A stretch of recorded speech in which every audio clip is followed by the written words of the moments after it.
अनमोल वचन। अखिल भारतीय संत मत सत्संग के संस्थापक और गृहस्थ में आनंद योग के जनक परम संत महात्मा परम पूज्य श्री यशपाल जी महाराज अर्थात परम पूज्य भाई साहब जी द्वारा प्रतिपादित इन अनमोल वचनों का पालन करना अति आवश्यक है। ये वचन हमारी गृहस्थ आध्यात्मिक साधना के लिए मूलभूत सिद्धांत हैं, जो इस प्रकार हैं। हम दुनिया की हर चीज की कीमत आंकते हैं, अपने मानव जीवन की कीमत भी जाने व परमात्मा की प्राप्ति हेतु साधना करें। मनुष्य योनि एक उपहार है, इसीलिए परमात्मा को धन्यवाद देते हुए आधा घंटा प्रातःकाल, आधा घंटा सायंकाल पूजा अवश्य करें। सत्संग, सतनाम व सद्गुरु को प्राथमिकता देते हुए इसी के आधार पर ध्यान योगाभ्यास अवश्य करें व गृहस्थ के कार्यों को परमात्मा का कार्य समझकर उसी की याद में संपन्न करें। हर समय ये ध्यान रहे कि गुरु कृपा द्वारा परमात्मा की पवित्र सत्ता का हमारी आत्मा में वास है, अतः मन में निरंतर अपने इष्ट देव का जाप करें। मान सम्मान की इच्छा ना करें व अपमान से दुखी ना हो। परमात्मा के अतिरिक्त किसी और का भय ना करें। दूसरों की बुराई न करें, न सुने, सत्य व मधुर बोलें, अश्लील शब्द मुंह से ना निकालें, सभी से नम्रतापूर्ण व सुंदर व्यवहार करें।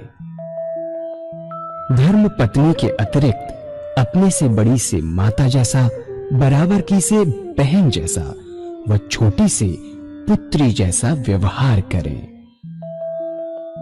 सांसारिक जीवन यापन की आवश्यकताएं अंतहीन हैं, इसलिए अधिक से अधिक समय सत्संग में व धन परोपकार में खर्च करें। याद रखें, न स्त्री माया है, न धन दौलत, न ही परिवार।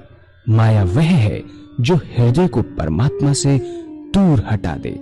अतः निरंतर सत्संग और सद्गुरु की शरण में रहने का प्रयास करें। भोजन अपने इष्ट को अर्पण कर प्रसाद रूप में परमात्मा की याद में करें। रात्रि में सोने से पहले अच्छे बुरे कार्यों का आत्मनिरीक्षण कर उसका समुचित पश्चाताप करते हुए ध्यान करें व प्रभु की गहरी याद में ही विश्राम करें। परमात्मा तू ही है, तेरी इच्छा पूर्ण हो।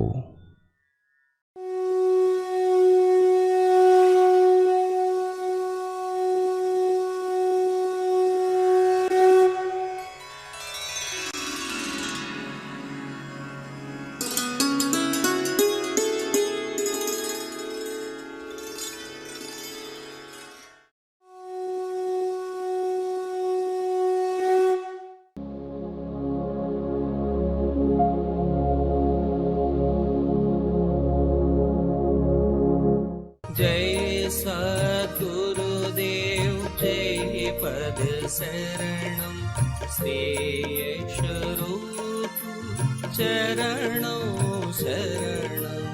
जय सद्गुरुदेव जय पद शरणम श्री स्वरूप चरणों शरणम। अंग्रेजों का रवैया कैसा रहा हो, बड़ा शोषण किया उन्होंने हमारे देश को, बड़ा गरीब बना दिया, इसमें कोई शक नहीं। ये उच्च राजनीति की बात थी, लेकिन जहां तक नीचे तबके की बात थी, आप बताते हैं कि वे न्याय पसंद थे और सच्चाई चाहने वाले लोग थे। इसलिए कहा करते थे कि जब अंग्रेज एसपी आ जाता, बड़ा अच्छा समय कट जाता।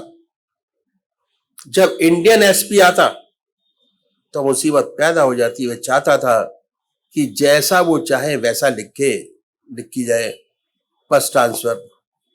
ऐसी कश्मकश की जिंदगी थी, इतना भारी उनका त्याग था, इसके पीछे कितनी भारी साधना थी। मौलाना फजल अहमद खान साहब की दुआ से पैदा हुए। लाला जी महाराज को उनकी तामील का भार सौंपा गया। मौलाना अब्दुल गनी खान साहब ने उनकी परवरिश की और महात्मा राघव दयाल जी महाराज के पुत्र थे। इतने सारे बड़े संतों से विद्या मिली। लाला जी महाराज में ज्ञान प्रदान था, चच्चा जी महाराज में प्रेम प्रदान था, और ये दोनों के मिश्रण थे। इनमें ज्ञान भी था, प्रेम भी था। लाला जी महाराज का ज्ञान और चच्ची जी महाराज का प्रेम। उन्होंने अपने अभ्यास काल में घटना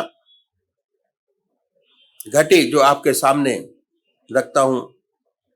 जब उन्हें इजाजत खिलाफत मिली तो उससे पहले की घटना है। इजाजत खिलाफत मिलने से पहले आपने एक स्वप्न देखा।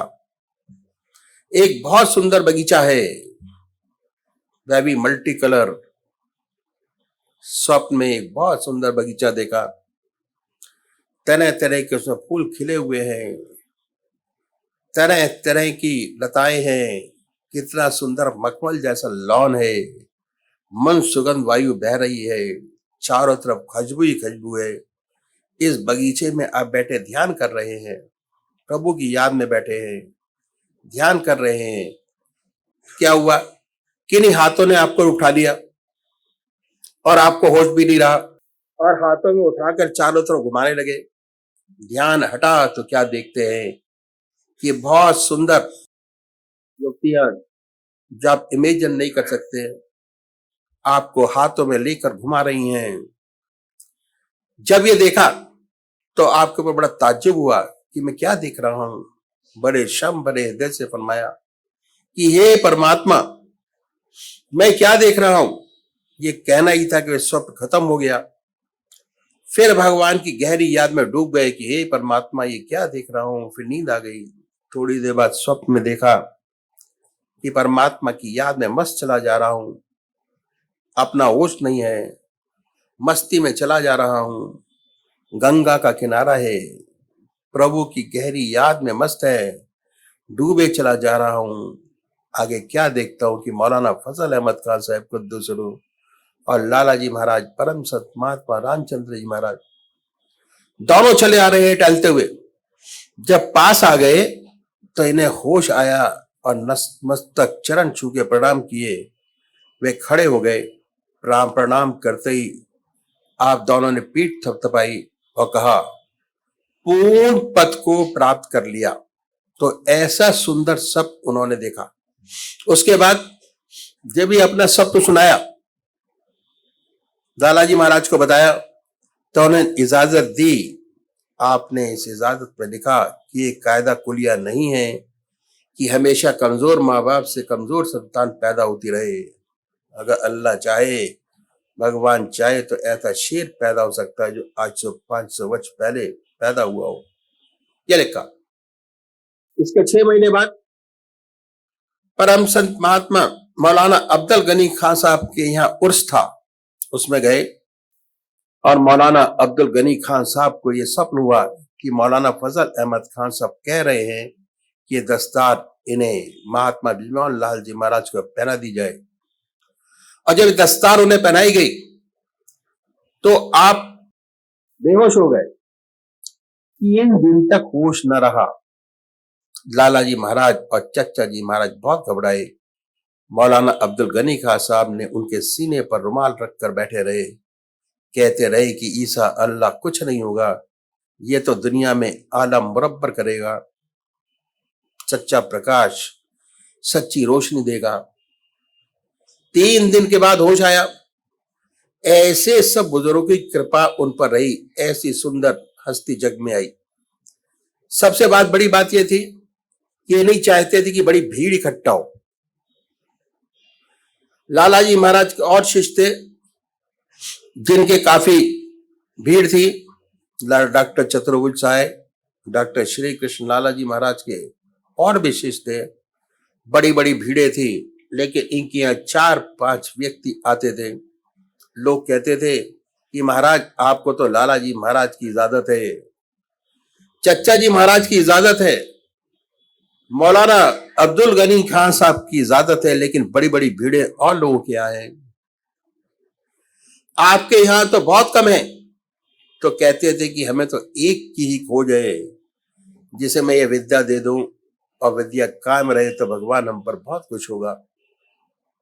ये उनका ध्येय रहा। एक बार कानपुर का भंडारा हो रहा था और उस भंडारे में प्रोफेसर साहब लाला जी महाराज के जो शिष्य थे पधारे हुए थे। उन्होंने इस भंडारे में ऐलान किया कि मेरी भाई ब्रजमोहन लाल जी से प्रार्थना है, अगर वे मान लें। उन्होंने बोला कि हाँ बताइए। एक तो इनकी मुसलमानी वेशभूषा है, उसे बदल ले। सही बात थी, वे दाढ़ी रखते थे मुसलमानी रंग की और टोपी वे लखनऊ सूफी टाइप की पहनते थे। दूर से ऐसा मालूम होता था कि वेशभूषा मुसलमानी है। वैसे धोती और कुर्ता पहनते थे। उन्होंने ओपनली कहा कि एक तो ये वेशभूषा बदल लें और दूसरे गेरुआ वस्त्र धारण कर लें तो सारा हिंदुस्तान इनका शिष्य हो जाएगा। प्रचार की जरूरत ही नहीं है। तब आप बोले आंसू में भरकर, कहने के लिए मेरी भाई बहनों इन्होंने गारंटी दी है कि सारा हिंदुस्तान मेरा शिष्य हो जाएगा। अगर एक भी आत्मा को मैं परमात्मा से मिला सका तो मेरा मिशन पूरा हो जाएगा, मेरा मालिक मुझसे खुश होगा। ऐसा उनका आदर्श था और ऐसा था उनका जीवन। तो हमें कैसी जिंदगी बनानी है। मुझे याद आया, उस वक्त एटा में थे, वहां एक सूफी जी थे, उनके एक शिष्य थे। सूफी जी का शरीर पूरा हो गया, उनके शिष्य को पूर्ण विद्या न प्राप्त कर सके, बहुत कुछ कमियां रह गई। क्योंकि ये शिष्य भी एटा में थे और उन्हें सच्ची लगन थी। वे सूफी जी के मजार पर जाकर बैठते, दुआ करते। एक रात को अपना सपना हुआ कि उनके यहाँ एक सूफी जी है, आप उनके पास जाओ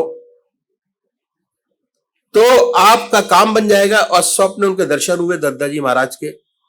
वे कितने ही दिन इनकी तलाशी करते रहे, लेकिन यह नजर ही नहीं आए।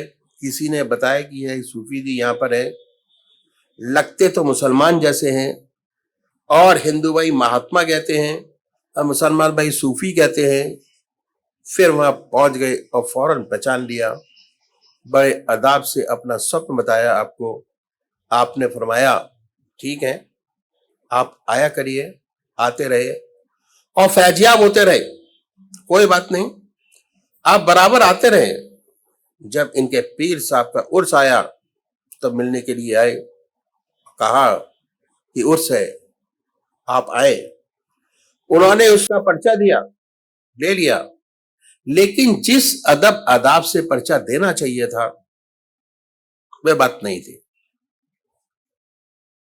वे बोले देखो भाई, बात ऐसी है, मैं अपनी घरवाली से मालूम कर लूं, अगर वह इजाजत देंगी तो मैं आऊंगा उसमें, अन्यथा नहीं आऊंगा। आप तशरीफ रखें। वे बैठ गए, इंतजार करने लगे। आप घर के अंदर जाकर बैठ गए, जैसा कुछ हुआ ही नहीं। आधा घंटा, 1 घंटा, 2 घंटे, 4 घंटे तक बैठे रहे, फिर भी आप बाहर नहीं आए। सोचने लगे कि यह तो जन परस्त है, बाहर निकलेगा ही नहीं। बीबी के पास जाकर बैठ गए। मन तो शैतान होता है। उठकर चले गए। उर्स किया, ठीक रहा, लेकिन जब उर्स खत्म हुआ तो रात को फिर स्वप्न दिया उनके पीर साहब ने कि तेरा उर्स मुकम्मल नहीं हुआ, तूने उन सूफी जी को बुलाया ही नहीं। तब बड़ा खटका। फिर हजूर के पास आए और बोले कि आप नहीं गए तो मेरा उर्स मुकम्मल नहीं हुआ। ऐसे पीर साहब ने मेरे को स्वप्न में फरमाया। आपने कहा अच्छा अच्छा, आइंदा चलेंगे, फिर होगा तो चलेंगे। तो ऐसे सत्संग के रास्ते पे डाल देते थे। बहुत ऊंची तामील थी उनकी, ये उनका तरीका था। स्वप्न से डायरेक्टली इनडायरेक्टली ऐसा सच्चा ज्ञान मिलता था कि उसका इंप्रेशन सारी जिंदगी नहीं भूलता, कभी जाए नहीं। ये उनकी विशेषता है। एक बार कानपुर में बैठे थे, महात्मा रघुवरदास जी महाराज उनके पिता वहीं कानपुर में थे। 8:30 बजे जब सत्संग खत्म हुआ तो कहने लगे कि झांसी जाना है। आपके पिताजी ने फरमाया कि भाई झांसी क्यों जाना है? कहने लगा लगता है कि जाना है। क्या बात है? बात चली रही थी कि इतने में टेलीग्राम आ गया, transfer to Jhansi, join immediately, leave by first train. जाना है। नई जगह थी, कभी झांसी गए नहीं थे। एक रिटायर्ड वकील साहब थे, जब परम पूज्य चाचा जी महाराज के पास आते जाते रहते थे। आपने चचा जी महाराज ने उनसे कहा कि बड़े भाई के साथ आप चले जाओ। वकील साहब रिटायर्ड लाइफ व्यतीत कर रहे थे, उनके साथ चले गए और प्रातःकाल ही दोनों झांसी पहुंच गए। झांसी पहुंचने पर बाजार गए, बोले कि भाई दफ्तर जाने से पहले कुछ नाश्ता कर ले। बाजार में पहुंचे। उत्तर प्रदेश में उस जमाने में नाश्ता था देसी घी की जलेबी और दूध, अब भी है। 1 पाव जलेबी और आधा सेर दूध लिया, नाश्ता करने लगे। इतने में क्या हुआ कि एक फकीर आया। उसके आते ही सारी दुकान के शटर्स फटाफट बंद होने शुरू हो गए। जहां उसके आते सारे शटर्स बंद होने शुरू हो गए। लोग कहने लगे कि भागो, उसकी शक्ल देखी, भागो भागो। ये दूध पी रहे थे। दुकानदार ने भरसक प्रयत्न किया कि लोग ये अंदर आ जाएं, लेकिन ये नहीं गए और वह दुकान का शटर्स नहीं डाल सके। वह फकीर वहीं आ गया उनके पास। उसने हाथ पकड़ लिया और कहने लगे कि दूध पिला दे। इन्होंने कहा भाई हाँ जरूर, आधा सेर दूध और 1 पाव जलेबी इसको भी दे दो। इसके बाद और मांगा, फिर आधा सेर दूध और 1 पाव जलेबी उसे फिर दिला दी। इसके बाद और मांगा, पेट उसका भर गया था, डकारे ली। उसके बाद से जिद की कि और खाऊंगा। बोले पेट तो भर गया, खामाखा जिद क्यों कर रहा है? वह जिद करने लगा कि नहीं खाऊंगा। अच्छा खाओगे, 1 पैसे का दूध और दे दो। हलवाई ने दे दिया, लेकिन वह होठ से छू ना सका। भर से कोशिश की उसने। उसके बाद झल्लाया और झल्लाकर उसने शेर पढ़ा कि यह दर्द दिली तो है जिससे उसे पाते हैं, ये दर्द दिली तो है जिससे उसे पाते हैं। और उसके बाद मैं क्या करता था, ये कहने के बाद बद्दुआ देता था और उसकी बद्दुआ सफल हो जाती थी। इसलिए ही वॉज ए टेरर इन झांसी। कोई उसके सामने पड़ता ही नहीं था कि भाई बद्दुआ ना दे दे, उसकी बद्दुआ लग जाती थी। जब उसने कहा कि ये दर्द दिली तो है जिससे उसे पाते हैं, आपने हाथ बड़े जोर से झटका और कहा कि अरे कमबख्त, ये दर्द दिली तो है जिससे उसे पाते हैं। अब खुदा भला करे उनका जो दिल दुखाते हैं। उसे राज समझ आ गया, ज्ञान चक्षु उसके खुल गए। एकदम वहां से भागा।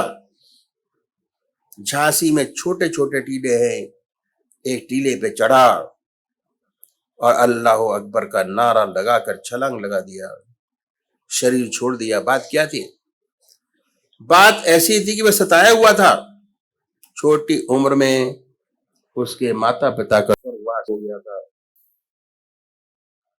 छोड़कर चले गए। उसके रिश्तेदारों ने खूब लूटा खसोटा, बहुत तंग किया और वो दुनिया छोड़कर परमात्मा की ओर लगा, क्योंकि उसका दिल टूटा हुआ था, दुखाया हुआ था।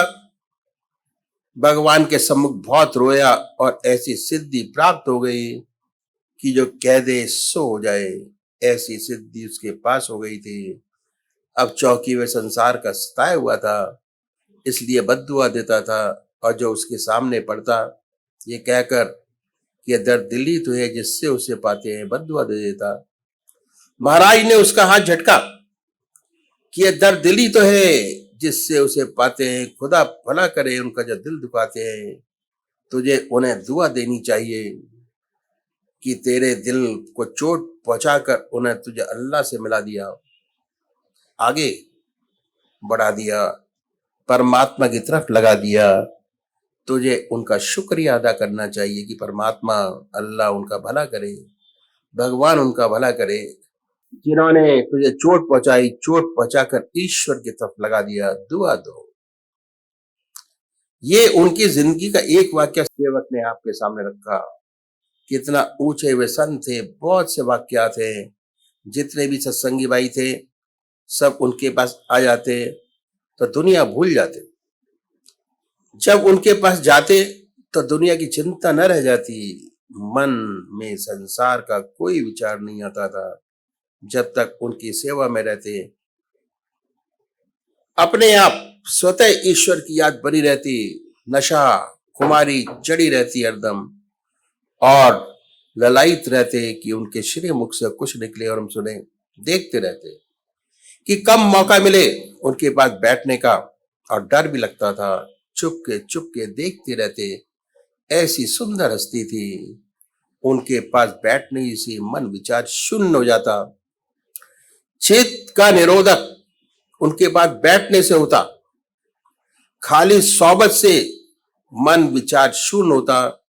जितनी सोबत करेंगे उतना चित्त एकाग्र होगा, विचार शून्य होगा, खाली होगा। जहां मन शांत हुआ, आत्मा से सीधा संबंध हुआ, आत्मीय अवस्था आनंद ही आनंद है। भूल जाते थे कि घर भी जाना है, वे याद दिलाते भाई तुम्हारी छुट्टी खत्म हो गई, कल दफ्तर जाना है। हाँ साहब, कहते कि तैयारियां करो, पहली गाड़ी से जाओ, याद दिलाते कि जाना है, लोग भूल जाते। ये हालत थी। ऐसा ऊंचा व्यक्तित्व था, ऐसे महापुरुष थे।